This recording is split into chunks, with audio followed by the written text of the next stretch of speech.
L'Aveyron, terre de détente, d'espace, de tradition, de gastronomie. Entre Rodez et Albi, en Midi-Pyrénées, à proximité du château du Bosc qui a abrité l'enfance du peintre Toulouse-Lautrec,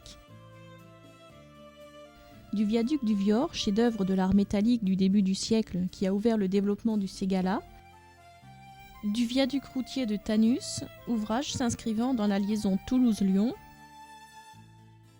et de la Bastide royale de Sauveterre de Rouergue, qui fait de ce village médiéval l'un des plus beaux villages de France,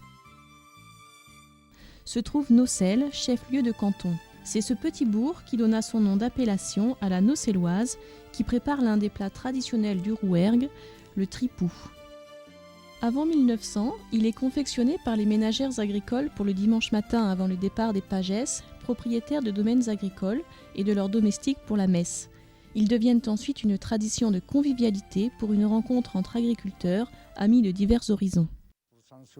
À l'auberge une tranche, la foi c'est les tripots, ah les belles châtelaines, le bon vin que nous avons vu chez Barrès ou la Merline, nous ne les reverrons plus, ouais, c'était cool, les enfants sont chiés.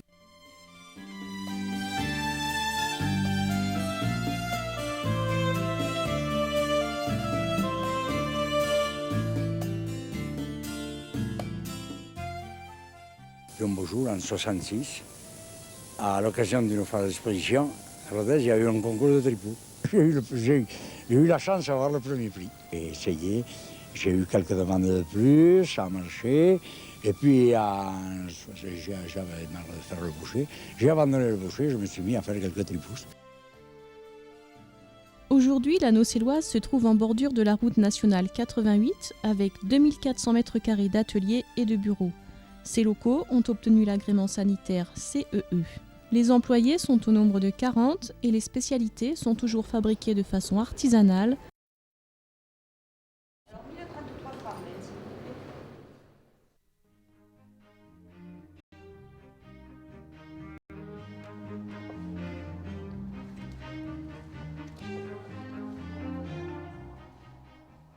Le tripou est tout un art dans sa préparation.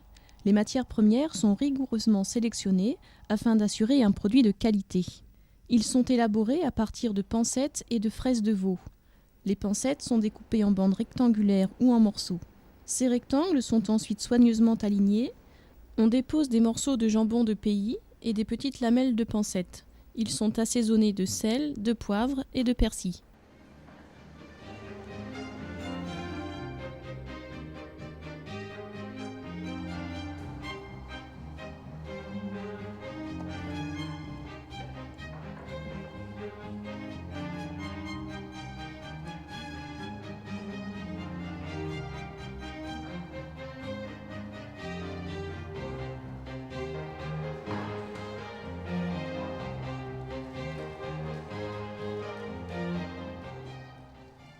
Enfin, le tripou est roulé et attaché avec une longueur de fine tripe de veau.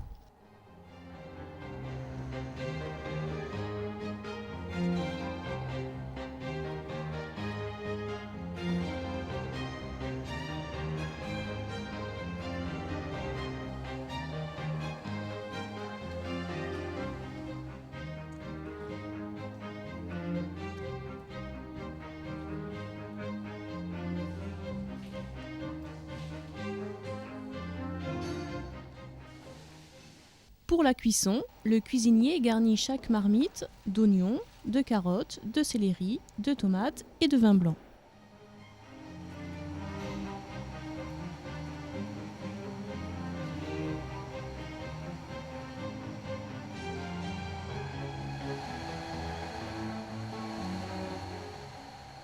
Le secret de la saveur exquise du tripou Charles Savy réside aussi dans la cuisson. Tout d'abord, les tripous vont cuire au bain-marie. Ensuite, ils mijoteront toute la nuit.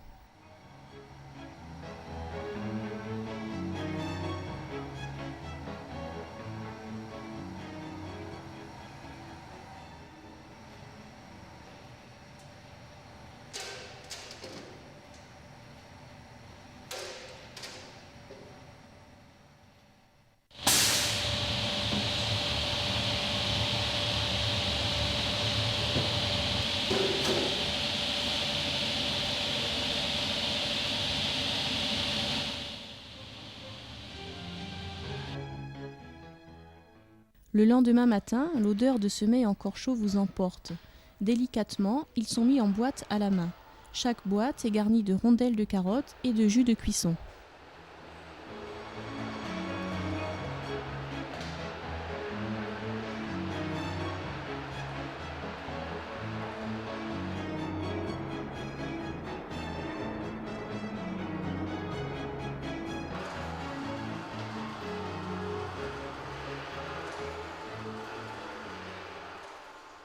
Les boîtes sont ensuite serties, lavées avant l'étape de l'apertisation.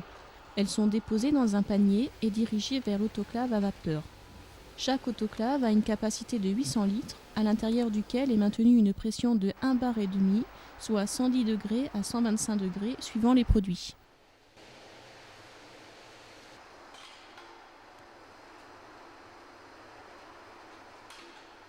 Après apertisation, les boîtes sont refroidies puis marquées afin d'identifier le produit et donc de permettre sa traçabilité. Tout le long du processus de fabrication, de la réception des matières premières à l'expédition du produit fini, de nombreux contrôles sont effectués tels que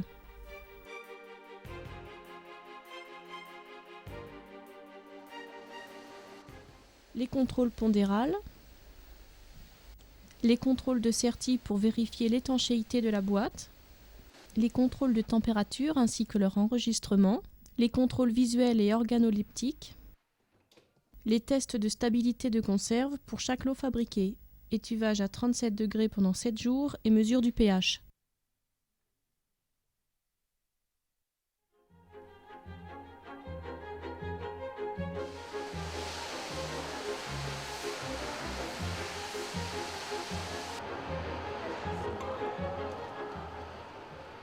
La maison Charles Savy, c'est aussi la tripe à l'ancienne, cuisinée à partir de panse de bœuf.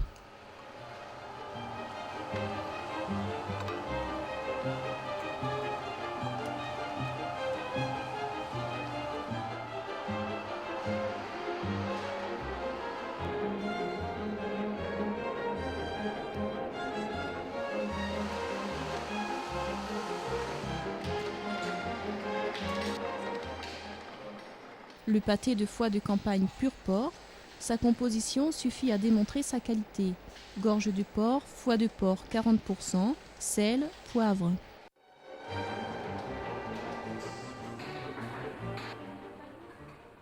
Le jambonneau est préparé à partir de jarrets de porc relevés de sel et de poivre.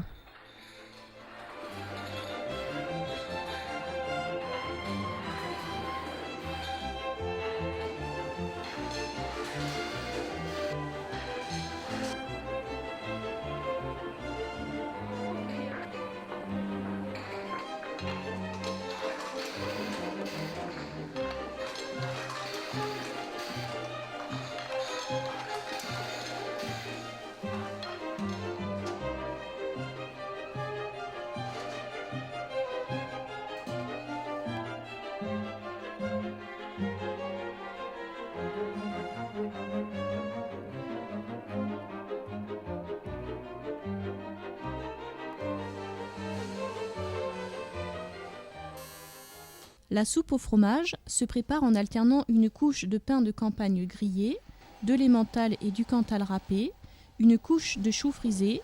Pour finir, on y ajoute les oignons. Le tout est arrosé du tourin, bien connu et très apprécié des Aveyronnais.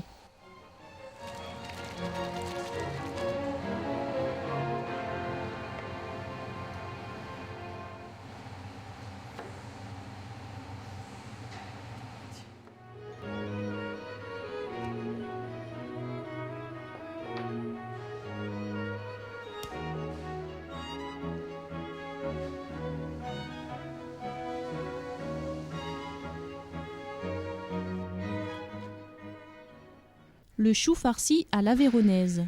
Viande de porc, légumes et assaisonnement sont mélangés et finement hachés. La farce ainsi obtenue est ensuite enveloppée dans de grandes feuilles de chou. Après une pré-cuisson au four, les choux sont mis en bocaux à la main, garnis de carottes et de lardons.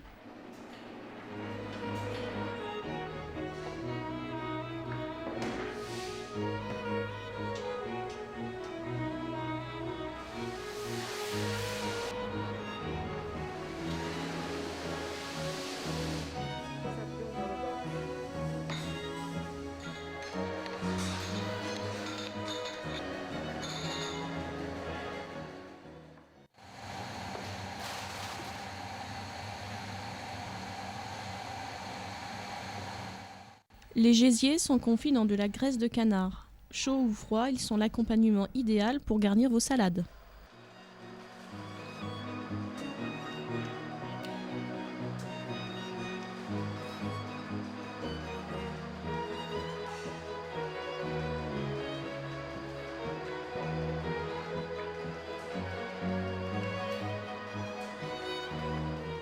Tous nos produits sont élaborés à partir de matières premières rigoureusement sélectionnées et garanties sans conservateurs ni additifs.